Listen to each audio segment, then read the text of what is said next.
Hey friends, it's Dana here. Today we are at the cabin in the big north woods of Wisconsin, and we have spent the day in the water, swimming around and driving around on our golf carts and just tearing it up in the north woods the way any good Wisconsinite would. But before there was all that fun in the north woods, there was a whole lot of lumberjacks. And they were after the mighty white pines that were notorious for these north woods and helped build places like Chicago and Milwaukee and all sorts of places like that. And lumberjacks are a big part of our history, so here I'm going to read you about the lumberjack's beard in this book. It is by Duncan Beedie. Here we go.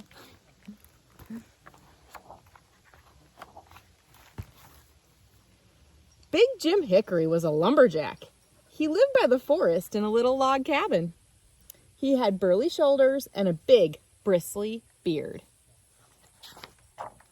Every morning, he did his limbering up exercises.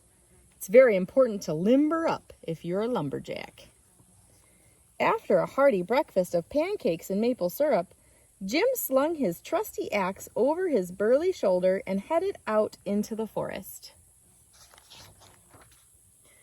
Chop, choppity, chop went Jim's axe. Timber! Echoed through the valley as he felled tree after tree after tree. After a long day of swinging, whacking, cleaving, and hacking, Jim headed back to his cabin. That evening, when he was just about to go to bed, he heard a peck, peckety peck at the door. Jim looked down to see a small and very angry bird. "I had just built a new nest in my tree," shrieked the bird, "and you chopped it down." Jim scratched his chin. Then he had an idea. "I suppose you could move into my beard," he said. "Very well then," said the bird, and in it flew. The next morning, Jim woke up earlier than usual due to the birds chirping at the crack of dawn. He did his limbering up exercises, got dressed, and ate his breakfast, with a little help from the new tenant in his beard. Jim's next job was to strip all the branches and leaves from the tree trunks and burn them in a big bonfire. After a long day of chopping, snapping, burning, and crackling, Jim trudged back to his cabin for a well-earned rest. No sooner had he put away his axe than he heard a noise at the door. Scratch, scratchity, scratch. He looked down to see a very angry porcupine. "I needed those leaves and pine needles to make a cozy shelter, but you burned them. Where am I going to live now?" snapped the porcupine. Jim thought and scratched his chin. "Well," he said, "I suppose you could move into my beard." He bent down and the porcupine crawled in. The next morning, Jim woke even earlier and attempted to do his limbering up exercises. He looked in the mirror and scratched his chin. Yow! He put a porcupine quill in his finger. He tried to eat his breakfast, but lost his appetite when he noticed bird poop on his shirt. Oof.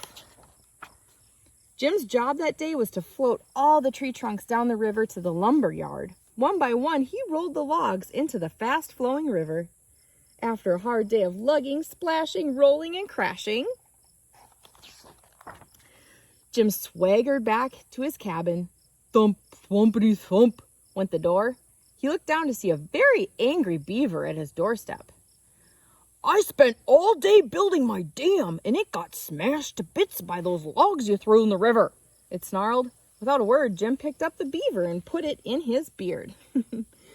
Between the birds chirping, the porcupines prickling, and the beavers thwumping, Jim didn't get much sleep that night. He was too tired to do his limbering up exercises in the morning, and the beaver's thwumping tail knocked his pancakes all over the floor. "That's it!" cried Jim. "I can't take any more.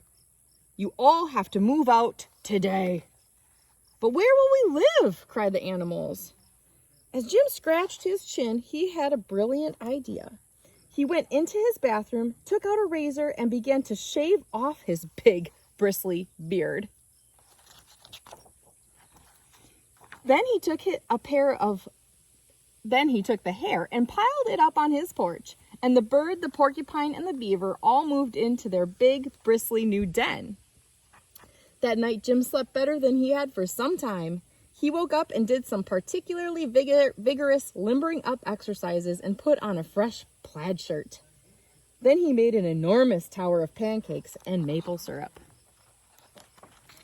Jim looked out the window at the bare ground where the forest used to be and scratched his now stubbly chin.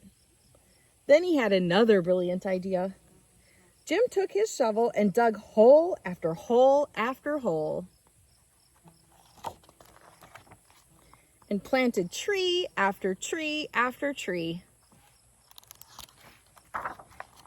Jim's beard grew back over time. The trees took quite a bit longer. But it was worth the wait. The end.